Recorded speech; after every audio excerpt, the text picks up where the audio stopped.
Okay, adding to your book using questions or by interviewing other people or by taking your own content and making a Q&A.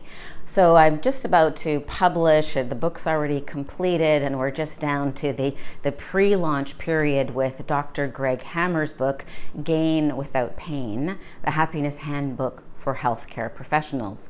And I'll provide a little sample, a link, so that you can check out this book and use it to inspire you. So the chapters are, basically written like a book, content, but then at the end of each chapter there's a Q&A. Either Greg asks questions or I ask Greg questions, or he's also got some chapters that had submissions and contributions from other experts, mostly other Stanford professors, and then he added to that chapter, so those chapters were collaboration. So I want you to just see, if you feel like you're running out of content for your book, which you may not be, but if you feel like you'd like to add more content, you can invite other people to provide a chapter, or you can interview people, or they can interview you to add more of a conversational tone. If you've read my book, Grief Relief in 30 Minutes, using the PEACE method to go from heartbreak to happiness, you'll see while I present chapters on each of the concepts, being present, expressing your feelings, allowing, accepting, or appreciating, considering the contrary, and ending with enthusiasm. So I have chapters about each of those 5 questions that are in the PEACE method process. At the end of the book, one of my favorite parts of that book is it's got transcripts of actual coaching calls with real people. And I like that conversational tone. And I think this is a great way for you, if you've got a topic that lends itself to a Q&A, you could consider doing this, coaching other people, interviewing other people, or having other people interview you.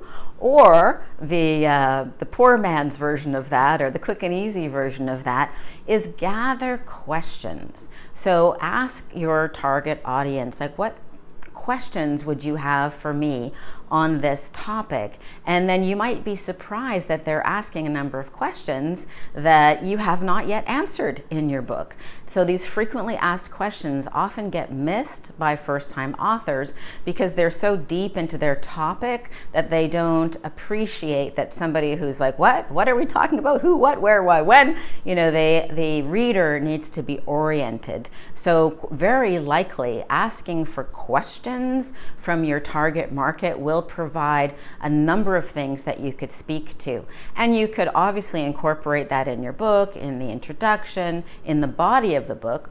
And another fun way to do it is just get those questions from Facebook, or emailing people, or asking people on LinkedIn, or whatever the case may be. And then once you've got a dozen or so questions, you could simply ask those questions and then give the answers on audio.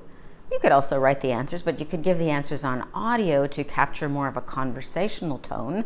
And then you could transcribe them yourself if you're good at that kind of thing, or you can use a transcription service, such as I use rev.com, but there's many others. You can even use, I think, Google Docs and various other programs do a not bad job of transcription, so you could do that. And that way you could add more of a conversational tone to your book. You could do it as I've done for Dr. Greg Hammer in his book, Gain Without Pain, the Happiness Handbook for Physicians. You could do it at the end of each chapter to add a little element, a little conversational tone, or as I did with Grief Relief in 30 Minutes, you could save all of those to add at the end of the book. So for example, another book that I've recommended, 7,000 Ways to Listen, by Mark Nepo, which is a lovely poetic book. If you look at the back of the book, there are some interviews with the author. And again, more of a conversational tone. So this week, I invite you to collect questions, see what questions people have for you.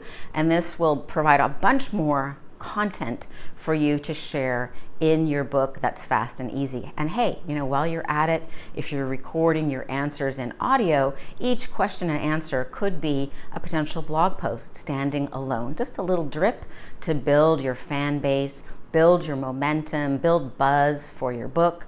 I mean, authors who sell a lot of books on launch date oftentimes are talking about their book, promoting the concept of their book, adding value for 6 months prior. So it's not too early to start talking about your book.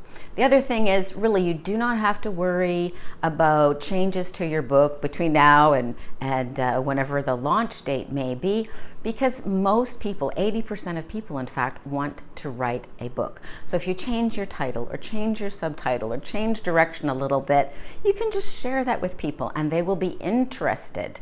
They will be interested in the behind the scenes of an author as opposed to judging you. What do you mean you changed the title?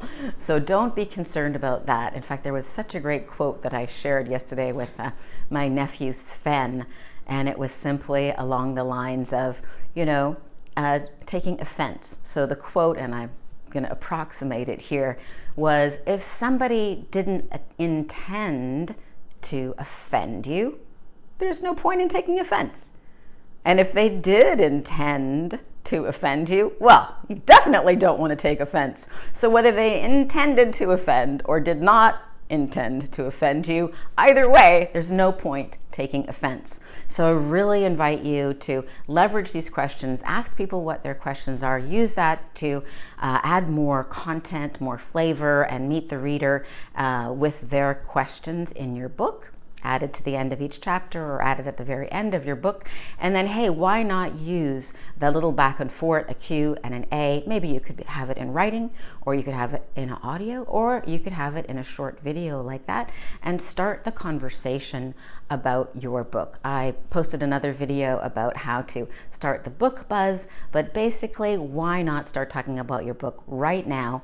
Start engaging with your audience, building your fan base, and even if people can't buy your book right now, you're building your brand, and people will be interested in working with you in whatever way is available now, whether it's selling your products and services, working with you as a coach and consultant, or whatever the case may be. So add value, and this will be a great way to add to your book too.